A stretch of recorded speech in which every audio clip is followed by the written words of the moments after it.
After that हाँ test देने क्यों नहीं आया अंकल? अभी तो हो ना यहाँ पे, अभी हो ठीक है। साइंस क्लास में जाना बैठ। हाँ क्या लिखते हो? नहीं नहीं 6 to 7 साइंस में जाना, साइंस तो जाते भी नहीं वैसे, उस टाइम पे यहाँ बैठना। ये टेस्ट है आपका, ये ना वो क्या हो गया? कल क्यों नहीं आया? कल कहाँ गए हुए थे? हाँ कल थी ना वहाँ पे सब्स्टिट्यूशन, गए थे ना वहाँ पे। चलो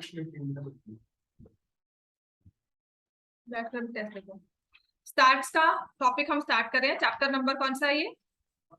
40। ठीक है। स्टार्ट्स को ना एक नाम दिया हुआ है मेजर्स ऑफ सेंट्रल टेंडेंसी। इसमें सिर्फ आपको फॉर्मूलाज हैं एंड कैलकुलेशंस है, ग्राफिकल रिप्रेजेंटेशन कट हो चुकी है। It's not a part of your syllabus any more, it was but now it is not. ठीक है। तो बेसिकली होता क्या है, हम डेटा को इकट्ठा करते हैं। ठीक है। We talk about data collection और ऑर्गेनाइजेशन, हम सब उसकी बात करते हैं। उस डेटा का हम करते क्या है? ठीक है। जैसे अगर मैं आपके मार्क्स लिखकर भेजती हूँ, आपके पेरेंट्स को आप कहते हैं मार्क्स शेयर करो, राइट? तो उसके बाद होता क्या है, उस मार्क्स का they will see your performance, इस टेस्ट में इंप्रूव किए कि नहीं किए, ये देखते हैं ना मार्क्स में, है ना? जब ग्राफ भी बनता है तो आपको अगर आप अभी के लिए नोटिस करोगे, आपको वो प्राइसेस की लिस्ट आती है कि पिछली बारी महंगाई इतनी थी, पिछले साल इतना प्राइस था, पिछले जून में इतना प्राइस था, इस जून में इतना प्राइस है।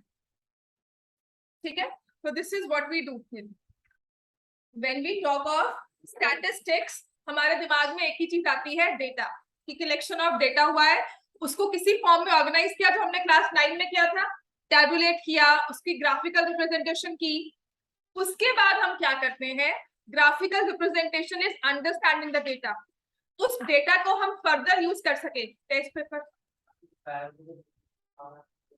क्यों?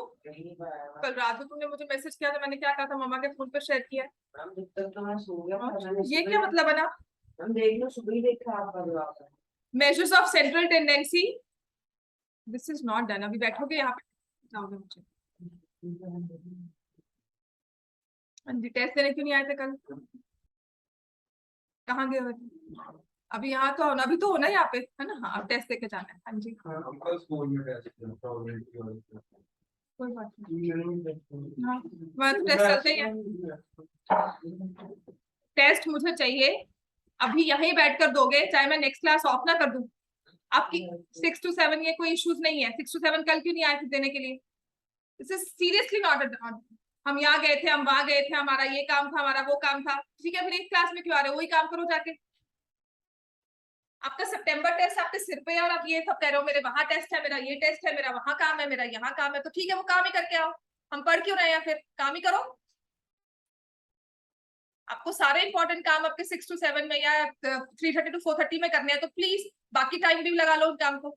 बाकी टाइम हम कहाँ लगाते हैं? ये एक्सक्यूजेस है जो आप मुझे दे रहे हो, मुझे भी समझ में आ रहा है। मेजर्स ऑफ सेंट्रल टेंडेंसी में क्या करते हैं हम लोग? डेटा को करते हैं analyse. We analyse the data. ठीक है।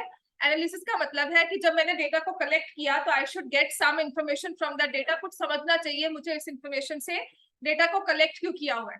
और सबसे पहला जो हम इंफॉर्मेशन कलेक्ट करते हैं उसे हम बोलते हैं मीन। मीन इज बेसिकली एक सिंपल सा हमने एवरेज निकाला। कल हम कहा थे आरुष? टेस्ट कब दे रहे हैं फिर?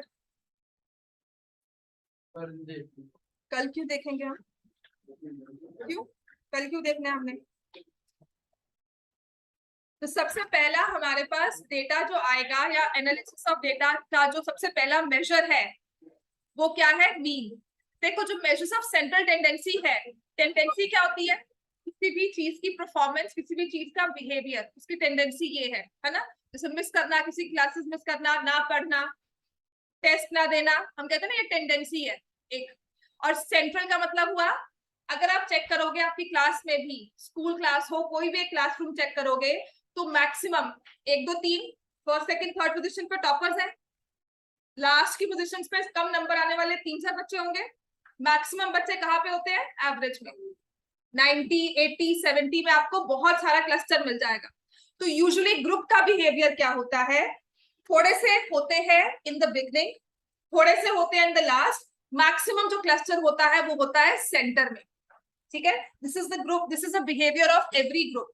किसी भी ग्रुप को आप बिहेवियर चेक करोगे, एवरेज चेक करोगे, तभी हम क्या करते हैं, हम देखते हैं कि सेंट्रल मैक्सिमम जनता कहां पर है, मैक्सिमम जनता कौन सी स्लैब में है, और उसके अकॉर्डिंगली हम डेटा को एनालाइज करते हैं। तो सेंट्रल वाला वो पोजीशन निकालने का सबसे पहला वे होता है मीन निकालना। आपने क्लास 9th में मीन नहीं किया, लेकिन जितना भी मीन या एवरेज, इसे सिंपल एवरेज भी कहा जाता है। ठीक है, तो इसमें हम क्या करते हैं, जितने भी नंबर्स हमारे पास है, हमने कहा sum of all observations divided by number of observations, sum of all observations divided by number of observations, this is the mean, simple average। ठीक है, इसका मतलब क्या होता है, जैसे कि क्लास में आप हो गए डोनेशंस कलेक्ट होती है ना, मान लो किसी बच्चे की या किसी ग्रुप ऑफ चिल्ड्रन है, उनकी एजुकेशन फंड करने के लिए मैं डोनेशन एक कैंप लगाती हूँ। ठीक है, तो उसमें जितने भी बच्चे आए, किसी ने 100 रुपीज दिया, किसी ने 200 दिया, किसी ने 5000 दिया, 500 दिया, मैंने एक बॉक्स लगाया हुआ है, उसमें सब कलेक्ट हुआ। At the end of the day मैं क्या करूंगी, मनी को काउंट करूंगी, टोटल क्या कलेक्शन हुई, विच आई से सम ऑफ ऑल ऑब्जर्वेशंस। किसी दो बच्चे आए, दो फ्रेंड्स ने कहा नहीं नहीं वो 100 डाल रहा है तो मैं भी 100 डालूंगी, ठीक है ना, because he is giving 100, I will also give 100। किसी ने कहा अच्छा यू आर गिविंग 500, तो लेट्स गिव 500। तो कुछ ऐसा ग्रुप होता है कि कुछ बच्चों ने मिलकर कुछ दिया, कुछ बच्चों ने कहा 50, कुछ ने नहीं दिया, राइट। तो जब ये डोनेशन कलेक्ट हुई, मैंने क्या किया, सारी डोनेशन इकट्ठी की, काउंट किया, मैंने देखा मेरे बैक एंड में कितने बच्चे थे जिनकी एजुकेशन है, जिनकी फीस भरनी थी, 5 थे, maybe I have collected 5000, और 5 स्टूडेंट्स है, 5 चिल्ड्रन है जिसकी फीस मुझे फंड करनी है। तो मैं क्या करूंगी, 5000 डिवाइड बाय 5। आप पर बच्चा क्या दे दोगे, 1000 रुपीज ले जाओ, this is what I have collected. तो मीन जो होता है, इसे मैं बोलती हूँ सबसे डेमोक्रेटिक आपकी एवरेज है। तो क्या करती है, कोई भेदभाव नहीं करती, इकट्ठा किया सारा और सब में इक्वली बांट दिया। समझ में आ गया, मीन क्या करती है, it collects, it distributes equally. Mean ने क्या करना है, distributes equally among the number of observations. Observations को सी एज पर्सन सिटिंग, 5 लोग बैठे हुए हैं, तो मीन ने क्या किया, जितना इकट्ठा हुआ है हर एक बंदे को उतना दे देना, right. Sometimes what happens, chocolates ma'am कहते हैं ना कि कल चिल्ड्रंस डे है, टॉफीज लेके आना घर से, तो कोई बच्चा पूरा पैकेट लेके आता है, कोई 5 लेके आता है, कोई 1 लेके आता है, कोई 2 लेके आता है। टीचर क्या करेगी, इकट्ठा करेगी, एक बॉक्स लगा लेगी, सब इकट्ठा करो, अच्छा 30 स्टूडेंट्स हैं, इतनी टॉफीज इकट्ठी हुई है, सब में डिस्ट्रीब्यूट कर दो, right. For example I say कि there are 30 students and each gets 5 each, each one will get 5 each based on the collection amount कितना हुआ। अब कुछ बच्चे ना 10 लेकर आए हैं, मान लो एक बच्चा 10 टॉफीज लेकर आया, उसको आप 5 दे रहे हो, तो उसके साथ क्या हुआ है, उसको तो 5 ले ली है ना, और कोई बच्चा 2 लेकर आया है, उसको 5 मिल गई, उसको प्रॉफिट हो गया, उसको एडवांटेज मिल गया। तो मीन का काम क्या है, वो ये नहीं देखता कौन कितना लाया है, उसने कहा जितना जो मर्जी लाया हो सबको 5-5 ही मिलेंगे। This is the work of mean. Mean ने क्या करना है, सभी चीजों को इक्वली डिस्ट्रीब्यूट करना है। तो मीन का सबसे पहला प्रोसेस ये होगा that sum of all observations, number of observations. ठीक हो गया। तो सबसे बेसिक, जैसे अगर मैं आपको 5 ऑब्जर्वेशंस दूं, आप उन्हें ऐड करके डिवाइड बाय 5 कर दोगे, that will be your mean, जिसे हम कहते हैं अरिथमेटिक मीन। ठीक है, तो सबसे पहला हमारा मेजर ऑफ सेंट्रल टेंडेंसी है अरिथमेटिक मीन। इसका मतलब क्या है, ये क्लियर हो गया हम सबको। अब आते हैं इसे कैलकुलेट कैसे करते हैं, और वो भी ग्रुप्ड डेटा। जैसे कि आप कहते हो मेरे इंग्लिश में आए 43 मार्क्स आउट ऑफ 55 से, मैथ्स में आए 45, हिंदी में आए 40, राइट, 42, 46, इस तरह से आपने 5 मार्क्स लगाए, सम किया आउट ऑफ 250। यही किया ना हमने। ये क्या था, डेटा ऑर्गेनाइज नहीं था, आपने अपने इंडिविजुअली 5 नंबर लिए, उनको ऐड किया and you found out your average कि मैंने इतना एवरेज स्कोर किया है, दिस इज माय परसेंटेज, कुछ भी से। अब क्या होता है, डेटा ग्रुप हो जाता है। कैसे?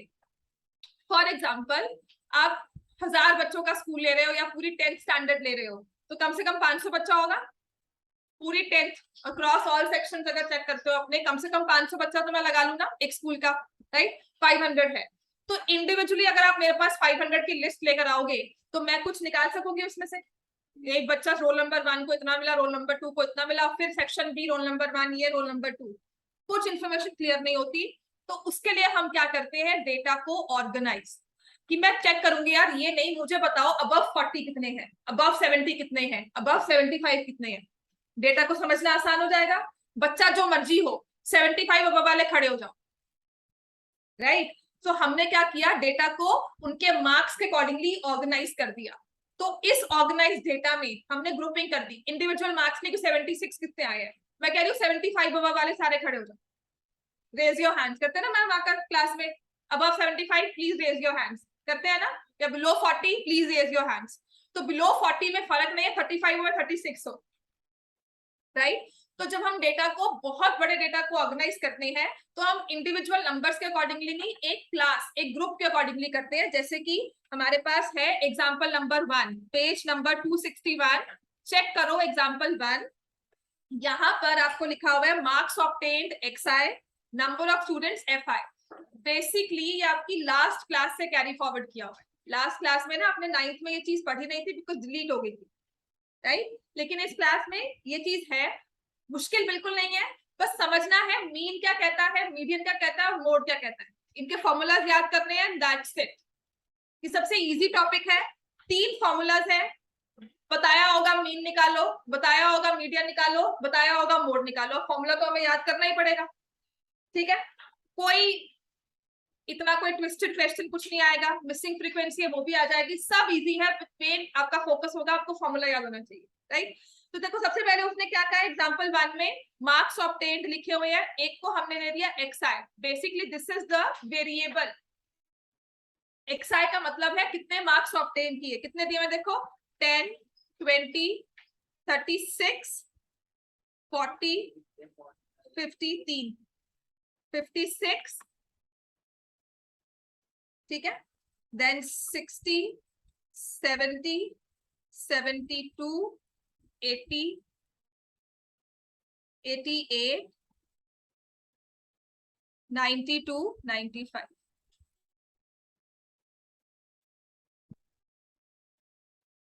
So we have these individual numbers, और इनकी फ्रीक्वेंसी में देखो क्या आ रहा है, 1, 1, 3, 4, 3, then 2, 4, 4, 1, 1।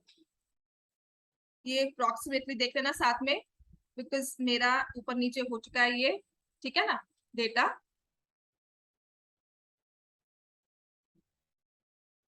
क्या हो गया, पेन के बिना मैथ्स क्लास में आता है कैसे? तो फिर मेरी गलती है, मैथ चेंज किया था, आप मुझसे बात तो ऐसे कर रहे हो। Can't you be little polite ma'am? नहीं, मैंने बैक चेंज किया था। Why are you stating as a fact ma'am? Back change किया था, एज इफ मैंने कहा था बेटा बैक चेंज करके लाना। लाइफ का सबसे पहला रूल होता है जी पोलाइट, ठीक है? XI FI, तो इनको मल्टीप्लाई किया तो ये आ गया 10। इसका मतलब क्या है कि 10 मार्क्स वाला एक बच्चा, फ्रीक्वेंसी होता है कितनी बार वो चीज आकर किया, frequency, how frequent are you in maths class, how frequently you do and go for like some party, how frequent you eat out, है ना, करते हैं ना, how frequently you order outside, पूछते हैं ना। तो फ्रीक्वेंसी का मतलब है कितनी बार। तो नंबर 10 कितनी बार आया, एक बार। नंबर 20 कितनी बार आया, एक बार। आप ना फॉर्मूला से हटकर अगर इस क्वेश्चन को समझोगे ना, आपको समझ में आएगा कर क्या रहे हो एक्चुअल में, और फॉर्मूला याद करना फिर बहुत आसान हो जाएगा, ठीक है? तो मैंने कहा 20 मार्क्स अगर एक बच्चे के आए तो टोटल कितने हो गए, 20। 36 मार्क्स 3 बच्चों के आए हैं, तो इन तीनों को मिलाकर कितने मार्क्स हो गए, 108। XI FI का मतलब मैंने XI और FI दोनों को क्या किया, मल्टीप्लाई। समझ में आ गया? 40 and 6, this will be 160, 150, 112, 240, 280, 72, 80, 176, then 276 and 95 and in सबको करेंगे हम ऐड सिग्मा fi xi जो मैं यहां से ले रही हूँ जस्ट टू सेव टाइम 1779 इन सबका मैंने किया टोटल। तो मीन हम कहते हैं क्या होगा, इसको ना शो करते हैं x और x बार।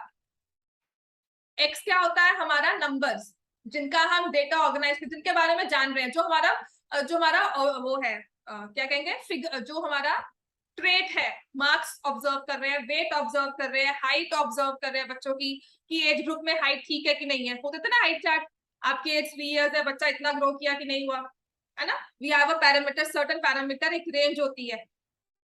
तो ऐसे ही XI होता है वो हमारा पैरामीटर जिसपे हम डेटा को, जिसमें हम पूरी पॉपुलेशन को, एक ग्रुप को स्टडी करें जिसके बारे में। और X देखो मैंने लिया उसी वेरिएबल का और यहाँ पर लिया बार। तो X का जब मैंने ऊपर बार लगा दिया, ये शो करता है सिंबल मीन। इसमें हमें क्या करना है, एक सिंबल होता है सिग्मा, राइट, ग्रीक सिंबल है, ऐसे ई की तरह लिखा जाता है, इसको बोलते हैं this denotes sum, this denotes sum, ये सम की जगह यूज होता है, इसको बोलते हैं सिग्मा, ठीक है। और ये शो करता है कि मैंने क्या किया, इन सभी XI FI को ऐड किया और डिवाइड किया सिग्मा FI से। तो this is the basic formula for mean, सबसे सिंपल फॉर्मूला मीन का।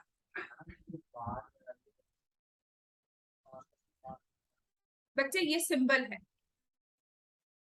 मीन के लिए सिंबल है, एक्स बार बोल देते हैं, मीन बोला जाता है, तो हम मीन लिखने की जगह आई यूज दिस सिंबल इन। तो कल अगर आपको स्टैटिस्टिक्स में पर्टिकुलरली ये सिंबल दिखता है, देखो हर एक चीज में फर्क है। अगर आपके पास नंबर ये लिखा होता है, इसमें बार का मतलब अलग है। अगर आप कैलकुलेशंस में बात करते हो, इस बार का मतलब अलग है ना। तो वो देखते हैं कि हमें टॉपिक में कौन से दिया, ट्रिग्नोमेट्री में थीटा दिया होता है तो हम उसकी बात करते हैं, एक्स लेते हैं अगर मुझे दिया हुआ है। तो ऐसे ही जब मुझे स्टैटिस्टिक्स में एक्स बार दिखेगा कई फॉर्मूला में, तो मुझे पता है उसने मीन निकालने को कहा, ठीक है ना। हाँ हाँ जी, अब बोलो। फ्रीक्वेंसी होती है number of times that thing is occurring. X is the parameter जिसके बारे में, जिस ग्रुप के बारे में हम स्टडी करें। फॉर एग्जांपल अगर मुझे क्लास के मार्क्स को लेना है तो मेरा एक्स क्या हो जाएगा, मार्क्स। कल मैं एक किसी हेल्थ सेंटर से आई हूँ, मैं कहती हूँ आपके जो बच्चे हैं स्कूल के, उनके वेट्स को चेक करना है मुझे, एक पर्टिकुलर ग्रुप के, कि इस एज ग्रुप के बच्चे ठीक से, इस यंग जनरेशन के बच्चे ओवरवेट तो नहीं है, ओबीस तो नहीं है, और कितनी बैलेंस डाइट ले रहे हैं। तो मेरा डेटा क्या हो जाएगा, वेट। उनकी हाइट ठीक से ग्रो की है तो एक्स क्या हो जाएगा, हाइट। तो ये होता है हमारा पैरामीटर। जैसे आपके पास सारे आएंगे यहाँ पर, marks obtain, generally marks obtain होता है जब हम स्टडी करते हैं। हाँ, 20 मार्क्स एक बच्चे के आए, 36 मार्क्स 3 बच्चों के आए, 40 मार्क्स 4 बच्चों के आए, ठीक है। तो इसमें हम क्या करेंगे, 1779 और सिग्मा FI मुझे दिया हुआ है 30। ये होता है ग्रुप्ड डेटा, लेकिन यहाँ पे क्लासेस नहीं बनी हुई, नॉर्मल ग्रुपिंग हुई हुई है। मैंने बता दिया, क्लब कर दिया डेटा को। जो आपको आएगा ये वाला नहीं आएगा क्वेश्चन, जो हमें आएगा उसमें होगा हमने क्लासेस बनाई हुई डेटा की। तो उसके लिए आप क्या करना है, steps to be follow. Example, table number 14.2 पर आओ, टेबल 14.2, पेज नंबर 262। मैं सभी अपनी ना एक्स्ट्रा वाली बातों को कट शॉर्ट करके सिर्फ क्वेश्चन पे कंसंट्रेट कर रही हूँ, because I want to finish the syllabus. ये सब हो क्या रहा है, अब क्या होता है इंडिविजुअल मार्क्स के अकॉर्डिंगली, जैसे मैंने कहा 500 बच्चे हैं, 500 बच्चों के इंडिविजुअल मार्क्स है ना, 100 तरह के डिफरेंट मार्क्स आ गए, है ना। तो मैं अब ये नहीं कर सकती ऑडिटोरियम में 500 बच्चों को उठाया, तुम्हारे कितने मार्क्स है सफान, अच्छा तुम्हारे कितने मार्क्स है 2, तुम्हारे कितने मार्क्स है 3, है ना। तो मैंने ऐसे ग्रुपिंग नहीं की। उन 500 बच्चों को मुझे मार्क्स को स्टडी करके डेटा प्रेजेंट करना है, तो मैं क्या कहूंगी, अबव 75। सबके हैंड रेज हो गए, मैंने काउंट किया, नोट डाउन कर लिया कि इस 500 वाले स्कूल में अबव 75 वाले बच्चे कितने हैं। डेटा को समझना, स्कूल की परफॉर्मेंस को जज करना आसान हो गया। अब मैं यही कहूँ कि 2 बच्चों के 76 है, 4 बच्चों के 80 है, 5 बच्चों के 740 मार्क्स है, तो मैं उससे क्या जज कर पाऊँ, 42 है, 43 है। तो मैंने क्या किया, अब अपने मार्क्स को क्लब करके ग्रुप में लेकर आ गई। तो ऐसे ही जैसे कि हमारे पास यहाँ बना हुआ है क्लास इंटरवल। क्लास इंटरवल होता है बेसिकली, मैंने अपने पैरामीटर को एक गिवन रेंज में ग्रुप कर दिया। जैसे मैंने कहा 10 से 25, लेट मी से ये मार्क्स ही है। 10 से 25 कितने मार्क्स हैं, कितने बच्चों के मार्क्स आए हैं 10 से 25? तो यहाँ पर दिया हुआ है नंबर ऑफ स्टूडेंट्स। जो पिछले वाले डेटा को ही आपने क्लब कर दिया, 10 से 25 में 2 बच्चे थे, 25 से 40, 25 to 40 we had 3 students, 40 to 55 we had 7 students, 55 to 70 6 students, 70 to 85 6, and 85 to 100 we have 6 students। समझ में आ गया बच्चे, है ना? मैंने क्या किया, पिछले डेटा को जो स्कैटर्ड था ना 10 20 36 ऐसे वाला था, मैंने उन्हें ग्रुप कर दिया। अच्छा, ये ग्रुपिंग ना क्लास 9th में कहीं ना कहीं पढ़ी होगी हमने, ऑर्गेनाइजेशन पढ़ी थी ना हमने। इसमें क्या होता है 10 to 25 मतलब 10 क्यों क्या बोलते हैं, लोअर लिमिट। लिख लो इस चीज को, बिकॉज इसके 1 मार्क क्वेश्चंस बनते हैं। 25 को क्या बोलते हैं, अपर लिमिट। आपके जो बोर्ड के एग्जाम्स है ना, या बोर्ड के पेपर सेटर्स हैं आपके सीबीएसई के या एनसीईआरटी के, वो क्या सोचते हैं कि आप 8th भी पढ़कर आए हो, आप 9th भी पढ़ के आए हो, आप 10th भी पढ़कर आए हो। आपको 8th भी याद होगी, आपको 9th भी याद होगी, आपको 10th भी याद होगी, ठीक है? तो वो ये नहीं सोचते ये क्वेश्चन 9th का है 1 मार्क का, वो डाल देते हैं, पता ही होगा। दिस हैज हैपेंड इन 2020 का जो एक्चुअल बोर्ड प्री कोविड में जो बोर्ड हुआ था, उसमें 3 मार्क्स पेपर 9th क्लास में से था, और था भी बहुत इजी, 1 मार्क के क्वेश्चंस थे। गलत भी हुआ था बच्चों की, ऐसी बात नहीं है, पर था। और अगर इस टर्म 2 भी देखोगे तो कुछ टॉपिक्स हैं, कुछ कॉन्सेप्ट्स हैं, जैसे उसने कहा था दे आर कॉनसाइक्लिक पॉइंट्स।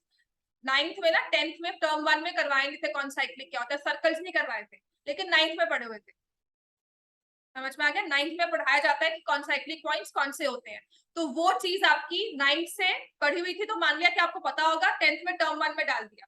अब बच्चे कहते हैं मैम पता नहीं था क्या है कॉनसाइक्लिक, तो हमने एक क्वेश्चन नहीं किया, राइट? तो इसीलिए अब ये कहा था ना 10 9th में पढ़ा होगा लोअर लिमिट, इन्हें याद करना जरूरी है, क्योंकि 1 मार्क्स बन जाते हैं इसमें। समझ में आ गया? क्या करूं?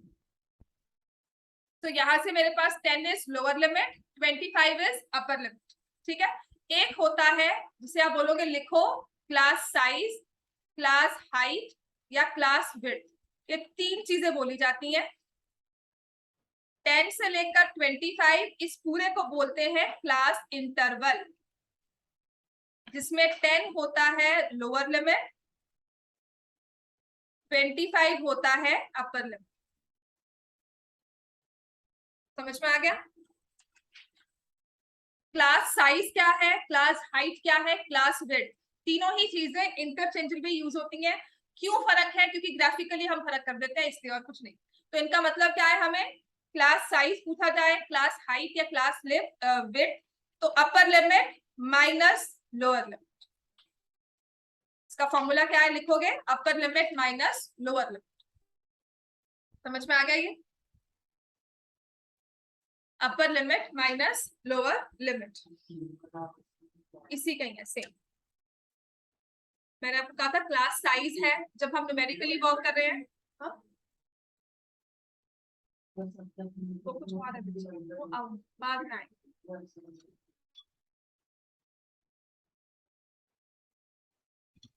तो इन सभी का जो हमें क्लास इंटरवल दिए हुए हैं, इनका क्लास साइज क्या है? 25 माइनस 10 कितना है? 15। सबका है ना? तो यूजुअली क्लास साइज सबके इक्वल होते हैं। आपको अनइक्वल वाला अगर आएगा तो वो कौन सा क्वेश्चन होगा वो भी देख लेंगे, बट इक्वल ही आएंगे अभी आपके लेवल, ठीक है? सेकेंड, इसके बाद हम क्या करते हैं, अब मैं डेटा को समझ कैसे रही हूँ, 10 से लेकर 25 के रेंज में 2 बच्चे हैं, इन 2 बच्चों ने कितने मार्क्स स्कोर किए हैं बता सकते हैं? 10 स्कोर किया है, 11 स्कोर किया है, कैन आई पुट इन? नहीं, 15 ही स्कोर किया होगा। कोई कहे मैम 20 स्कोर किया है, कोई कहे 25 किया, 25 किया होगा? नहीं, क्यों? क्योंकि हमारा रूल क्या कहता है वो पता है ना सबको, 10 इंक्लूडेड 25 नॉट इंक्लूडेड, ये तो पता है ना हमें, राइट? तो इसका मतलब है कि इन 2 बच्चों के एक्चुअल मार्क्स क्या है वो हम नहीं बता सकते, है ना? तो उसके लिए हमने फिर से यूज किया वही सेंट्रल टेंडेंसी वाली पॉलिसी, कि जो डेटा होता है वो सेंटर में कस्टम होता है। तो मैंने क्या किया, मैंने कहा इनके मार्क्स कितने आए होंगे, उस xi को मैंने क्या बनाया, हमने कहा उसके लिए हम वर्ड यूज करते हैं क्लास मार्क्स। कि इस क्लास के मार्क्स क्या है, इस वाली क्लास के कितने मार्क्स हैं। तो आपने क्या करना है, अब आएगा बच्चे कन्वर्ट, ठीक है। तो डिवाइड बाय 2 तुम कह रहे थे, upper limit plus lower limit divide by 2, this is your class marks. समझ में आ गया। तो आप क्या करोगे, 10 प्लस 25 डिवाइड बाय 2 कितना आ गया, 35 by 2 17.5 class marks. Class marks है कि आपने बताना है इन दो बच्चों के कितने मार्क्स आए थे, तो हम कहेंगे इनके 17.5 मार्क्स आए। हाँ, डेटा को अंडरस्टैंड करने के लिए, किसी लॉजिक पे पहुंचने के लिए, किसी डिसीजन पे पहुंचने के लिए हम इस एवरेज को यूज करते हैं क्लास इंटरवल की। समझ में आ गया, इसे हम बोलते हैं class marks. Again very important question for your 1 mark. 1 mark में ना डेटा दिया होता है, find the class marks for this interval, ठीक है। which frequency the frequency which is like 6 will have how much class marks। Third वाली अगर 7th वाली फ्रीक्वेंसी है, 7th जिसकी फ्रीक्वेंसी है उस इंटरवल के क्लास मार्क्स निकालना है, ठीक है। बेटा उसको तो हम मान नहीं सकते ना, आए हो तो मुझे पता ही नहीं है, अगर आए हो तो वो डेटा आपको अलग से दिया होगा। बट अगर मुझे स्टडी करना है, मुझे ये डेटा दे दिया, मुझे इससे आगे डिसीजन निकालना है कि क्लास में एक्स्ट्रा टीचर की जरूरत है कि नहीं है, कितने घंटे स्टडीज चाहिए कि नहीं चाहिए, तो उसके लिए मैं क्या करूंगी, I will rely on this data. Because data collection एक बहुत ही सेंसिटिव टॉपिक होता है, बहुत ही कम्बरसम है। क्या डेटा कलेक्ट करके आप क्या बताओ, पॉपुलेशन का सेंसस कलेक्ट करना होता है, आसान काम है। पॉपुलेशन हर घर में जाते हैं, कितने बच्चे हैं, कितने एडल्ट्स हैं पूछना, फिर उसको कंपाइल करना, ठीक है। तो इसके लिए हम थोड़ा सा एरर लेके चलते हैं अपने साथ, राइट। पर जो रिजल्ट्स निकलेंगे वो इतने, क्योंकि हम ग्रुप को स्टडी कर रहे हैं, हम एक बच्चे के बारे में नहीं बोल रहे, तो जो रिजल्ट्स निकलेंगे वो इतने वेरिएबल नहीं होते until unless मुझे कोई फॉल्स इंफॉर्मेशन शो करनी है, which happens, right? तो 2025 में आप क्या करोगे, 40 प्लस 25, वैसे 25 प्लस 40 बाय 2 भी कर सकते हो, वो बता रही हो बच्चे। ये कितना आ गया, 32.5। तो देन हम विल डू 40 प्लस 45 55 बाय 2, क्या आ गया 95 बाय 2, कितना बन जाएगा 47.5। आपका क्लास हाइट क्या था, 15 का है ना, और आपके एक्सआई में average of these two, XI show करेगा तुमने क्या किया था, सिग्मा एक्सआई एफआई। तो तुम किससे मल्टीप्लाई करोगी इस 2 को, ये एफआई आ गई ना, फ्रीक्वेंसी आ गई। एक्सआई होता है, एक्स होता है general parameter, first class first frequency, second class आई क्या शो करता है, number, second class second frequency, third class third frequency, fourth class fourth frequency. X I F I मतलब उनकी आपस में मैच, ये नहीं कि तुम इसको मल्टीप्लाई करके को मैं तो इस मेरा ये कर रहा है x1 को, हाँ। ये पूरा फॉर्मूला जब बना था ना, जब बनता है तो प्रॉपर एक तरीके से बनता है कि कोई भी उसे पढ़े, उसे समझ में आए हम कर क्या रहे, उसमें कोई एम्बिग्यूटी ना रहे। समझ में आ गया। तो हमने क्या किया, जो आपकी क्लास हाइट थी 15, आपके क्लास मार्क्स में भी वो 15 का इंटरवल दिख रहा है, जो हमेशा होगा अंटिल अनलेस हमारे पास अनइक्वल इंटरवल। इतना क्लियर हो गया। चलो इसमें मैं 15 ऐड कर दूंगी, 62.5 77.5 92। अब अगर मुझे इस डेटा का मीन निकालना है, क्या करेंगे हम, इस xi को fi को मल्टीप्लाई कर, ठीक है। 17.5 इंटू 2 35, 32.5 इंटू 3 97.5 मल्टीप्लाई किया था, देखो बोलो। तो बुक में भी दिया हुआ है, मल्टीप्लाई करना है 62.5 इंटू 6, हाँ हाँ बोलो 375, ठीक है 465, ठीक है। तो अब हमारे पास आ जाएगा सिग्मा एफ आई एक्स आई, और ये आ जाएगा सिग्मा एफ आई, ठीक है। तो जब हम मीन निकालेंगे it will be sigma F I x I by sigma F. इतना क्लियर हो गया।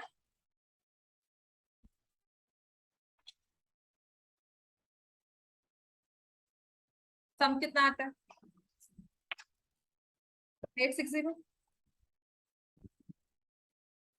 ठीक है।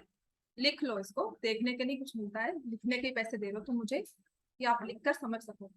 यहाँ बैठकर पिक्चर देखने के थोड़ी पैसे हैं, पिक्चर देखेंगे अब ऐसे तो जाएंगे भी। लिख लो, पढ़ लो, सितंबर आ गया, फेल तो नहीं होना ना, चाहे टर्म टेस्ट ही है, फेल होना है तो पढ़ लो, अब तो पढ़ लो, अब तो 15-20 दिन जाएंगे, फिर मारने से नहीं पढ़ाई होगी ना। लिखो लोअर प्लस अपर, मतलब दोनों को ऐड करके डिवाइड बाय हमेशा, कभी भी क्लास मार्क्स का है यही निकलेगा। अभी तो क्लास स्टार्ट सबसे इजी है क्योंकि क्लास मार्क्स ऐसे निकलेंगे, सम डिवाइड बाय क्या, सॉरी जैसे मेरी गलती पकड़ते हैं ना, अपनी भी पकड़ा के। हाँ जी, पता क्या करना होता है साथ में, दूसरी चीज क्या है, ये क्लास इंटरवल, जैसे यहाँ पे तो क्लास इंटरवल्स का था ना, अगर यहाँ मार्क्स दिए हो ना तो ये आपका शो क्या करता है, ये शो करता है मार्क्स, 62 मार्क्स। ठीक है, पिछले साल सैम्पल पेपर में ना एक क्वेश्चन था साथ में, इंटरप्रेट, राइट, इसका मतलब क्या होता है, जो मैं ओरली हर बार करवाती थी, पर उसे लिखकर इस बार ले लो, बिकॉज लास्ट ईयर पेपर में एक क्वेश्चन था, interpret what do you mean, what this 62 shows, ये 62 आपको शो क्या करता है, इसको इंटरप्रेट करना है। तो एक होता है इंटरप्रेट द रिजल्ट, तो इसका क्वेश्चन था find the mean and interpret the result, find the mean and interpret. 62 marks आए हैं, इसका मतलब on an average every student, कितने बच्चे थे क्लास में, 30 बच्चों में से हर एक बच्चे ने कितना स्कोर किया है, 62। That means every student has scored approximately 62 marks। ठीक है, अप्रोक्सीमेटली तो क्योंकि हमें पता नहीं है कि एग्जैक्ट कितना किया, लेकिन ग्रुप को डिफाइन करने के लिए हम ये कह देते हैं। और जो ये फॉर्मूला होता है ना, ये सबसे डायरेक्ट मेथड है, इसको हम बोलते हैं डायरेक्ट मेथड, डायरेक्ट फॉर्मूला हमने अप्लाई किया, तो this is my direct method. समझ में आ गया, this method is known as direct method to find the mean. जैसे कि एक्सरसाइज 14.1 के क्वेश्चन नंबर 1 पे आओ, कुछ नहीं करना है, जो मैंने आपको समझाया ना, इतना सब कुछ क्वेश्चन में नहीं आएगा कहीं, आपको फॉर्मूला लगाकर आंसर निकालना ही आएगा। मैं आपको समझा रही हूँ, आप जो कर रहे हो वो क्यों कर रहे हो, मीन का मतलब क्या है, मुझे भी यही समझाया गया था, मीन ऐसे निकालते हैं, मीडियन ऐसे रटा था। Over the period of time समझ में आता है कि मीन होता क्या है, क्यों निकाला गया था मीन। तो मैंने क्या किया है, मैंने सभी ऑब्जर्वेशंस को ऐड किया, क्योंकि समटाइम्स हमें सिर्फ ग्रुप का एवरेज निकालना है कि सब बच्चों ने कितना कंट्रीब्यूट किया है। ठीक है, ऑन एन एवरेज क्लास ने कितनी मनी सबमिट की है, या क्लास ने कितने मार्क्स स्कोर किए हैं ऑन एवरेज, ये क्लास अच्छी है या इसकी परफॉर्मेंस वाइज कैसे रही है। तो क्वेश्चन नंबर 1 ऑफ एक्सरसाइज 14.1, इसको मैं सॉल्व करूंगी अभी डायरेक्ट मेथड से। I will solve this question by direct method. ठीक है, रख दो साइड पे बच्चे। हाँ, सिंपल फॉर्मूला यूज किया, डायरेक्ट मेथड मतलब आपने ये फॉर्मूला यूज किया, FI/XI बाय सिग्मा F। तो हमारे पास है, survey was conducted by a group of students as a part of their environment awareness programme in which they collected the following data regarding number of plants in 20 houses in a locality. तो देखो उसने क्या किया है, number of plants, तो ये हमारा ना ऑब्जर्वेशन वाला क्राइटेरिया है, क्योंकि किस घर में कितने पौधे लगे हुए हैं। तो नंबर ऑफ प्लांट्स 0 to 2, तो आपका XI क्या हो गया, XI का यूनिट क्या हो गया, प्लांट्स, नंबर ऑफ प्लांट्स। ठीक है, और घर है नंबर ऑफ हाउसेस, तो नंबर ऑफ हाउसेस क्या हो गया, ये नंबर आ गया फ्रीक्वेंसी। ठीक है, तो इसको मैं लिखूंगी FI। आई का जो सबस्क्रिप्ट आई लगता है ना, वो शो करता है कि कौन से नंबर की फ्रीक्वेंसी है, फर्स्ट क्लास इंटरवल की, सेकंड क्लास इंटरवल की, थर्ड क्लास इंटरवल।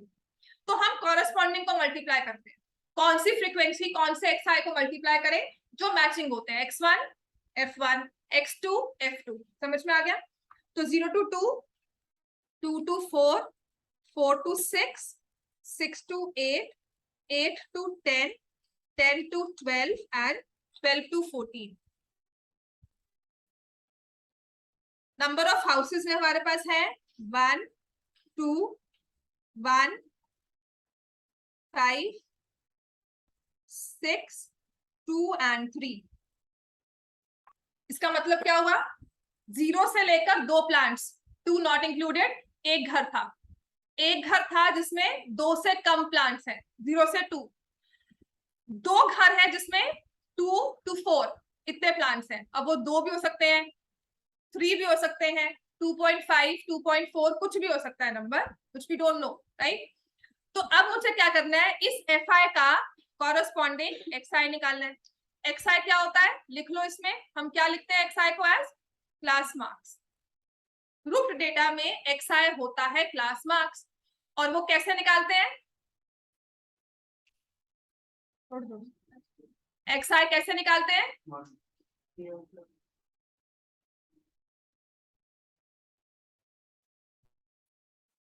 XI कैसे निकालते हैं बोलो, अपर लिमिट या lower limit plus upper limit divide by 2। किनको ऐड करोगे, 0 + 2 डिवाइड बाय 2 कितना हो गया, 1, 2 + 4 6, 6 डिवाइड बाय 2 3। आपका क्लास हाइट कितना था, डिफरेंस क्या था, 2 - 0, 4 - 2, 6 - 4, 2 2 का।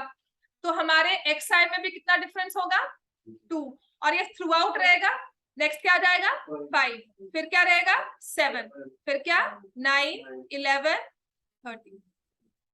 अब XI वाले नंबर बड़े सीधे साधे से है, 1, 3, 5, 7, और FI भी बड़ी सिंपल सी है, तो मैं डायरेक्टली मल्टीप्लाई करूंगी, क्योंकि मुझे पता है मल्टीप्लाई में इतना कोई लंबा चौड़ा काम नहीं है ना। 1 × 1 पता है 2, 2 3 6, 5 35, 9 6 54, 22, 39। जैसे पिछले वाले में मल्टीप्लाई करने के लिए बात सुन, इसने तन्मय ने किया हुआ था, तो मैंने कहा नहीं बताओ, तो इसने बताया मुझे, मैंने बुक से चेक किया, राइट। यहाँ पर मल्टीप्लिकेशन बहुत आसान है। तो डायरेक्ट मेथड कहाँ यूज होता है, जहां मेरे नंबर्स बहुत सिंपल से हो। मल्टीप्लाई करना बड़ा आसान है, सोचना नहीं पड़ा मल्टीप्लाई करते हुए, कर तो हम दूसरे वाले में भी लेंगे, लेकिन ये वाला क्वेश्चन करते हुए बड़ा आराम रहा। इनको ऐड करना भी आसान होगा,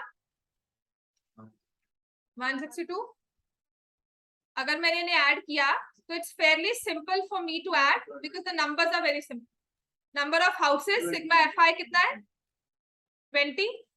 तो जब मुझे मीन निकालना है तो मैं क्या करूंगी, sigma FI XI bye sigma FI। 162 divide by 20 क्या आ जाएगा, 8.1।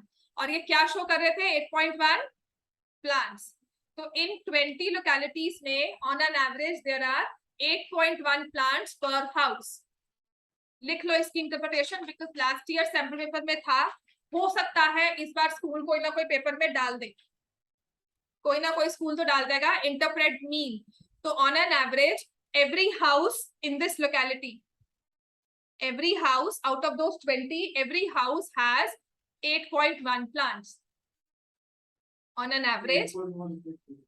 बच्चे नंबर शो कर रहा है 8.1, जैसे मर्जी वो, आपको नंबर्स के साथ चलना है। मुझे भी पता है 8.1 नहीं होता है, 8.5 नहीं होता, लेकिन आपके डेटा में 8.1 आए ना, तो अभी आप नहीं कहोगे कि 8.1 हो सकता है कि नहीं हो सकता, आप लिखोगे 8.1 प्लांट्स।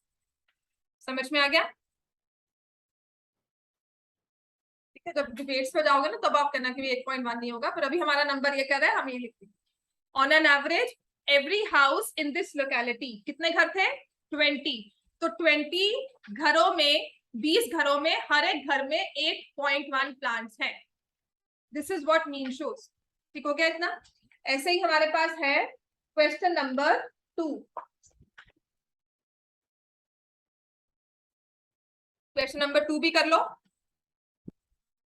जब तक मेथड स्पेसिफाई नहीं किया जाता, कोई भी मेथड आप यूज कर सकते हो, आपकी अपनी मर्जी होती है। क्वेश्चन नंबर 2 में लिखा है डेली वेजेस, वो बाद में करेंगे, अभी हमने डायरेक्ट मेथड किया बिकॉज इजी, ठीक है। और वैसे भी अगर मैं कहूंगी तो डायरेक्ट ही यूज करो, बिकॉज बहुत इजी है। By because the calculations are easy, calculation wise हमने किया है, इसीलिए मेथड सिर्फ कैलकुलेशन से बचने के लिए किया जाता है चूज, अदरवाइज ऐसा नहीं है कोई डिफरेंट आंसर देगा।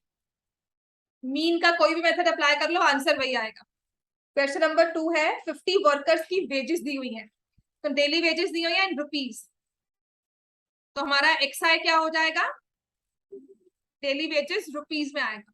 तो उसमें दिया हुआ है हमें 500 to 520, लिख रहे हो तुम, 520 to 540, 540 to 560, 60 to 80 and 80 to 600. So these are daily wages और साथ में दिया हुआ है हमें number of workers 12, 14, 8, 6, 10.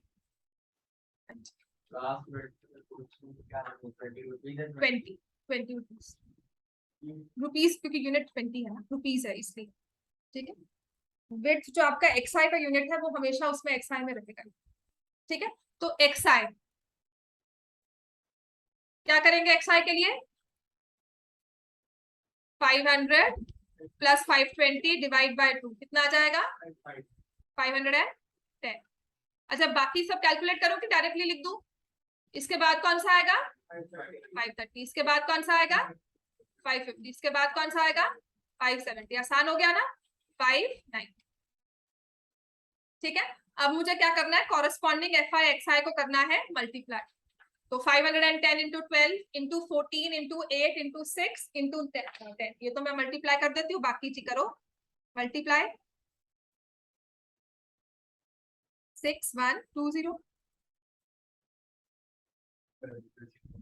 हाँ जी, इससे बचने के लिए अलग मेथड जो हम अप्लाई करते हैं जो मैं आपको बताऊंगी, विच वी से अज्यूम्ड मीन मेथड। पहले ये कर लो डायरेक्ट से, इतना भी मुश्किल नहीं है मल्टीप्लाई करना, है ना। इनटू मतलब नंबर फिर भी इजी है, 3 डिजिट्स वाले नहीं है। तो ये आ जाएगा 14 3 42, 4 कैरी 7420, ठीक है। ये 4440 नहीं 4400, ठीक है। ये आ जाएगा 0234, ये आ रहा है। अब नेक्स्ट हमारे पास है लास्ट नंबर है 5900 एंड इनको ऐड करना पड़ेगा, है ना। तो थोड़ा सा हमें लग रहा है लंबा काम हो गया पहले वाले से, तो इन्हीं सभी लंबी कैलकुलेशन से बचने के लिए हमने 50, अच्छा ये तो 50 है, हाँ जी इसका बताओ।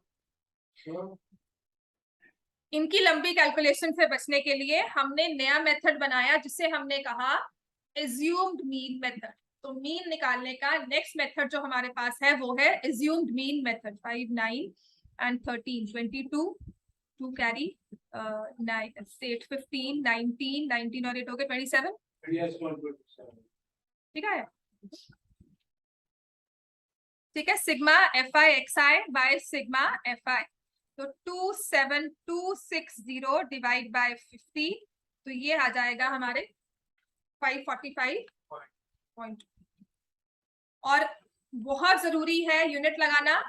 यहाँ पे रुपीस था तो आपने यहाँ पर यूनिट सेम लगाना है। एवरेज सैलरी मतलब जो वर्कर्स है ना उनकी डेली वेज एवरेज क्या है 545.2। कल अगर 2150 है 55 लेबर हो जाएगी, 55 वर्कर्स हो जाएंगे, तो मेरा जो सैलरी बिल है अप्रोक्सीमेटली कितना हो जाएगा। तो मैं करूंगी 545.2 इंटू 55। अभी कितना है 545.2 इंटू 50। जैसे कि आपसे पूछा जाता है कि हर वर्कर को, किसी टीचर को कहते हैं ना स्कूल में टीचर की सैलरी क्या है, तो हम अप्रोक्सीमेट लगाते हैं एवरेज, कितनी तो मिलती होगी, है ना, इतना तो होगा ही, right. In the same way किसी यूनिट में अगर हमने वर्कर्स की सैलरी देखी तो हम ये नहीं कहते कि इतने वर्कर्स को इतनी मिलती है। अगर एक बार स्ट्रेट फॉरवर्ड किससे पूछते तो बोलता है एवरेज इतना तो मैं देता ही, राइट। तो कल अगर उसके वर्कर्स 55 हो जाएंगे तो हमें एक समझ में आएगा या उसको एक इंटरप्रिटेशन होगी कि मेरी सैलरी इतनी बढ़ जाएगी, मुझे इतना और देना होगा। If I apply 5 people more. अब आपने खुद कहा कि मैम ये कैलकुलेशंस मेरे थोड़ी सी लंबी हो गई, इसके लिए हमें क्या करना चाहिए, ठीक है। तो जो नेक्स्ट मेथड है लिखो। अब मैं कुछ नहीं कर रही हूँ, इस फॉर्मूला में आपका आंसर है 545 था। हमारा दूसरा वाला मेथड भी सेम आंसर देगा पर उसमें कैलकुलेशन थोड़ी सी कम हो जाती है। कम का मतलब है थोड़ी इजी हो जाएंगी, मल्टीप्लिकेशन एडिशन थोड़ा सा आसान हो जाता है, उसे हम बोलते हैं, लिखो हमारा सेकंड मेथड है एज्यूम्ड मीन मेथड। हमारा second method to find simple arithmetic mean is assumed mean method, ठीक है। हमारा दूसरा वाला मेथड आएगा एज्यूम्ड मीन मेथड। आपका पिछले वाले क्वेश्चन में मीन क्या आया था 545, है ना। तो 545 नंबर कोई इसी में से एग्जिस्ट करता है, 500 से लेकर 600 तक कोई भी एक मीन आ सकता है, 500 से लेकर 600 तक कोई भी एक मीन आ सकता है। मतलब if a group scores 20 marks minimum है और 80 मार्क्स मैक्सिमम है, तो जो एवरेज होगा वो 20 to 80 लाया करेगा। इन द सेम वे हमने कहा कि मुझे पता है जो मीन का एक नंबर होगा, मीन सैलरी का नंबर होगा, वो 500 से बड़ा और 600 से छोटा होगा। ठीक है, तो कोई भी एक नंबर ले लो, एज्यूम कर लो कि इस ग्रुप की एवरेज क्या है। जैसे एज्यूम्ड मीन मेथड ने कहा है, उसी हिसाब से I assume let A is the assumed mean. तो मैं एज्यूम करती हूँ ए क्या है, सबसे आसान होता है जो आपके एक्सआई के ये 5 नंबर है ना, इनमें से कोई एक वैल्यू ले लो, क्योंकि हमें अपनी कैलकुलेशंस को आसान करना है। तो इसके लिए व्हाट वी टेक, क्या हो गया, उधर आप उधर बैठ,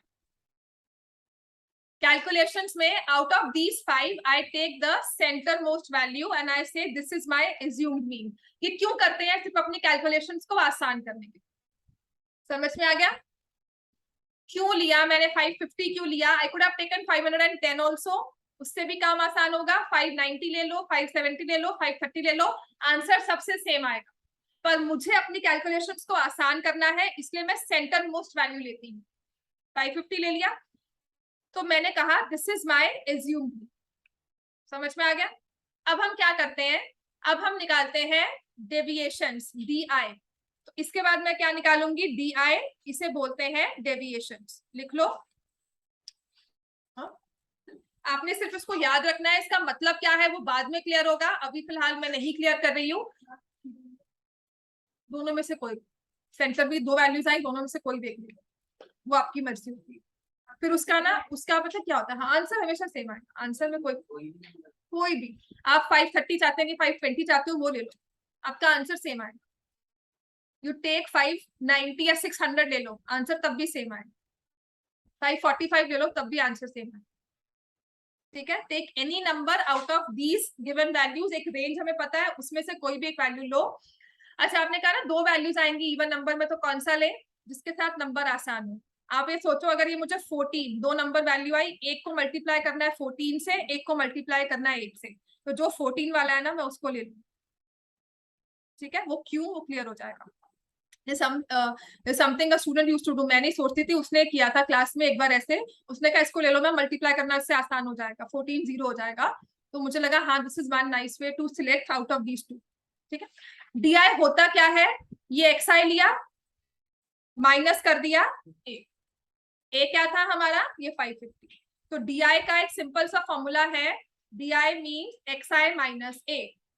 तो हम इसमें क्या करेंगे, ए क्या है 550, तो 510 माइनस ए कितना आ गया, -40। 530 माइनस 550 -20। 550 के साथ क्या आएगा 0, और 570 के साथ आएगा 20, 590 के साथ आएगा 40। तो जो आपका एज्यूम्ड मीन है ना, कोई भी एक वैल्यू मान ली, वो सेंट्रलाइज वैल्यू थी इसलिए ले ली। ठीक है, तो जो मेरा 550 था, जो मैंने एज्यूम मीन लिया है ना, उसके सामने डेविएशन हमेशा 0 होगी। क्या क्या नहीं समझ में आया, ये क्या लिखा है एक्स आई, ये क्या लिखा है ए क्या है 550, एक्स आई क्या है 510 माइनस 550, फिर मैंने लिया 530 माइनस 550। अब समझ में आ गया ना, हाँ, हर एक वैल्यू ली। अब हमें क्या करना है, अब मुझे इस एफ आई को लेना है और इस डी आई को लेना है, इनको मल्टीप्लाई करना है। ठीक है, एक्स आई को मैंने डी आई में कन्वर्ट कर दिया, अब मल्टीप्लाई करेंगे एफ आई और डी आई को। देखो ये मल्टीप्लीकेशन फिर भी आसान है ना, ये मल्टीप्लीकेशन ओरली हो जाती है, फिर भी आई विल से आसान है compare to the previous one. अब हमें क्या करना है, अब अरिथमेटिक के सारे रूल्स चलेंगे। ये 520 sum, this will be 760 minus में, इनको ऐड करेंगे तो sigma F I D I will be equal to -240। Signs का ध्यान रखना है, मल्टीप्लिकेशन में माइनस आएगा या प्लस आएगा वो प्योरली डिपेंड करता है फ्रीक्वेंसीज पर। इसमें कुछ नहीं है कि नहीं हमेशा माइनस आता है हमेशा प्लस आता है, that all depends on your assumed mean and the frequencies that you take that are given। ठीक हो गया, आपने क्या assumed mean लिया है और आपकी फ्रीक्वेंसीज क्या है उस पर डिपेंड करता है। कल कुछ भी assumed mean ले लो, आपका क्वेश्चन में फॉर्मूला का आपका क्वेश्चन का आंसर चेंज नहीं होगा। डायरेक्ट मेथड से जो आंसर निकाला है ना वो कभी भी चेंज नहीं होगा, क्योंकि ये क्वेश्चन कुछ अलग से फॉर्मूला यूज नहीं करा है, इसने कैलकुलेशंस को सिंपल किया है बस। अब हमें फॉर्मूला क्या अप्लाई करना होता है, लिखो assumed mean मेथड में what is the formula to find the mean.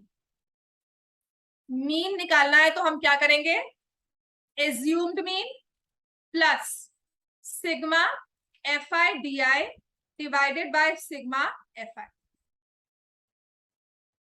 हर बार यही फॉर्मूला होगा।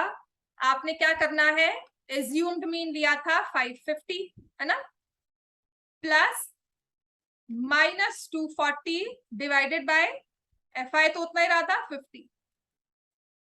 कुछ फर्क है इसमें, 550 प्लस माइनस 4.8 क्या बन गया, 550 माइनस 4.8। हाँ जी, क्या आंसर आया फिर से 545.2। कोई फर्क नहीं था पिछले वाले क्वेश्चन से, सेम है। समझ में आ गया, इतना क्लियर है। 6 to 7 में सभी आ सकते हैं आज, मैं इसको आगे कंटिन्यू करवा दूंगी कि आपका कल टेस्ट है ना। 6 to 7 में एक बार क्लास में आ जाओ, आगे कंटिन्यू होकर आपका कम से कम मोड तक तो पहुंच जाएगा। ठीक है, कल का टेस्ट देने लायक हो जाओगे और कुछ नहीं। स्कूल टेस्ट के बारे में बात करी और कुछ नहीं। प्रोबेबिलिटी तो बेटा करवा ही रही है, रिविजन करवा दूंगी मैं तो, और क्या है। चलो तो 6 to 7 में सिर्फ ही आगे करवा दूंगी, थोड़ा बहुत आपके डाउट्स ले लूंगी। अभी तो करवा रही हूँ, आगे लिखो, अभी टाइम नहीं और हुआ। वो टेस्ट देने आ जाए ना, हाँ आ जाओ 6 to 7 मैं आपको डाउट्स ले लूंगी आपके, और कुछ नहीं। तो कल टेस्ट है कि नहीं है, हाँ फिर डाउट्स ले लूंगी, फॉर्मूला समझा दूंगी, कुछ तो करवा दूंगी ना क्लास में। टेस्ट है कि नहीं है कल, केवीएम एंड डीएवी टेस्ट है ना कल ये, हाँ तो उसके लिए तो आ जाओ। आगे पढ़ाऊ ना पढ़ाऊ पर इसका कुछ तो समझा दूंगी आपको। ठीक है, और जिस बाकी सबका टेस्ट, जिसके टेस्ट मिस हुआ है वो आके टेस्ट देके जाएंगे। टेस्ट मिस हुआ है, मुझे आज की आज टेस्ट चाहिए 6 to 7 में। टेस्ट ये दे दिया, किया है, कहाँ पे लेकर आकर मुझे देकर जाना 6 to 7। ठीक है, 545.2 ये हमारा आ गया एवरेज सैलरी या average wages of that group. तो आपके ना आपके सिलेबस में स्टेप डेविएशन मेथड नहीं है, कोई खास फर्क नहीं है। अगर आप कर भी दोगे तब भी आई थिंक नहीं है ना स्टेप डेविएशन, करवाया कि नहीं करवाया, मेरे हिसाब से नहीं है। अगर होगा भी तो कोई फर्क नहीं। चलो अब आ जाओ क्वेश्चन नंबर 3, कोई फर्क ज्यादा नहीं है, करवा दूंगी। चलो बच्चे है ना,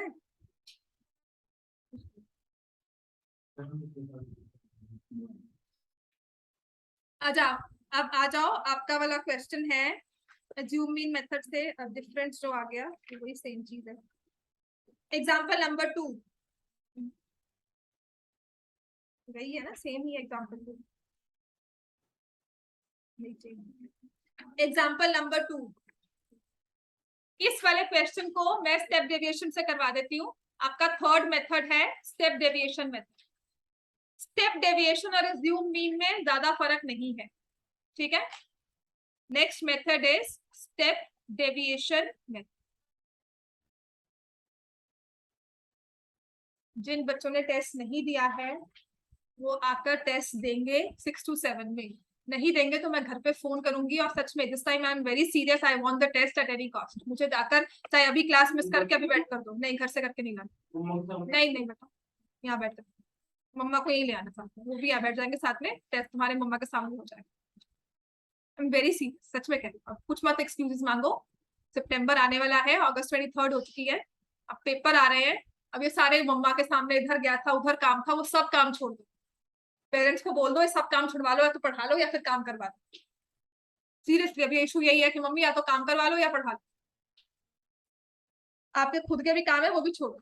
नेक्स्ट है percentage of female teachers, percentage of female teachers, ठीक है। 15 to 25, 25 to 35, 45,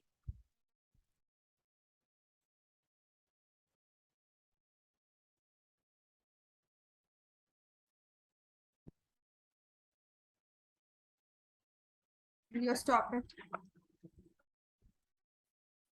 Then we have number of states और UT. छोड़ दो छोड़ दो छोड़ दो। यहाँ पे नंबर दिया हुआ है 6, 11, 7, 4, 4, 2 and 1। आपको कुछ नहीं करना, आपने पहले इसमें क्या निकालना है, XI, FI तो हम छेड़ ही नहीं सकते, वो हमें गिवन है, उसको कुछ नहीं करना होता कभी भी, ठीक है। 15 + 25 डिवाइड बाय 2 कितना हो गया, 20।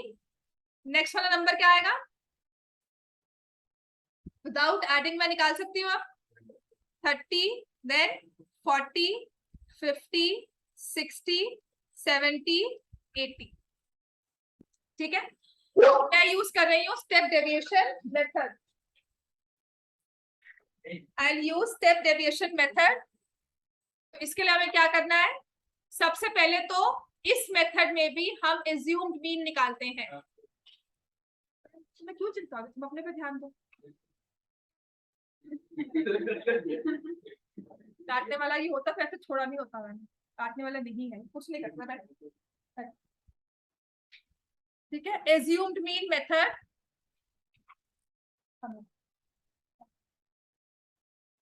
ए निकालेंगे, इनमें से कोई भी एक नंबर सपोज कर लो, 20, 30, 40, 50, 60, 70, 80, 2, 3, 4, 5, 6, 7, तो मैं मिडल मोस्ट वैल्यू ले रही हूँ, एज्यूम्ड मीन ले लिया 50, और इसको मैं थोड़ा हाईलाइट भी कर लेती हूँ, या इसके आगे ए लिख लेती हूँ, ये लिखना जरूरी होता है, a = 50 ऊपर। फिर हमें क्या करना है, डेविएशन निकालनी है, DI XI माइनस a, तो ये क्या आ जाएगा, -30, -20, -10, 0, 10, 20, 30, समझ में आ गया। अब क्योंकि हम कर रहे हैं स्टेप डेविएशन, ये 30, 20, 10, 10, 20, 30 माइनस और प्लस की वैल्यू किसी नंबर का मल्टीपल है, किसका, 10। क्लास हाइट कितनी थी, 10, तो हम क्या करेंगे, h हमने लिया 10, और हम निकालते हैं अब UI, जिसे हम लिखते हैं DI/H। क्लास हाइट, जो ये कॉमन मल्टीपल निकल रहा है ना, यूजुअली ये क्लास हाइट होती है, ये सभी 30, 20, 10, 10 के मल्टीपल्स हैं, तो हमने अब 10 से इनको डिवाइड कर दिया, -2, -1 UI, 1, 2 and 3। अब आपने क्या करना है, आपने FI और UI को करना है मल्टीप्लाई।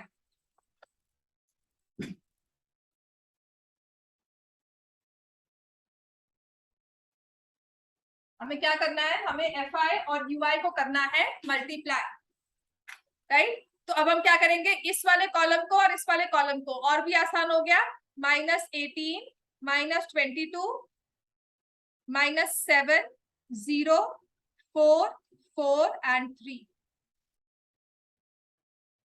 ठीक है। Then we'll find out sigma FI UI, 47 और 11, -36 आ गया। फॉर्मूला क्या बन जाएगा इसमें, देख लिया, हमारा सिग्मा FI तो 50 कितना है, सिग्मा FI 17, 24, 24 and 8 और 3, 11, 35, ठीक है। Sigma FI 35। अब मुझे मीन निकालना है ना, तो उसके लिए हमारा फॉर्मूला क्या होता है, x bar assumed mean plus sigma FI UI divided by sigma FI जो आपने क्लास हाइट ली थी, जिस कॉमन नंबर से डिवाइड किया था, यहाँ इस फॉर्मूला में उसी से मल्टीप्लाई कर दोगे, तो ये हो जाएगा 50 plus minus 36 divide by 35 into, समझ में आ गया? And this will give us the mean. Percentage था तो इसका आंसर भी परसेंटेज, तो ये जो आंसर आ रहा है दिस इज 39.71, तो इसको आप लिखोगे परसेंट। हाँ जी, जाओ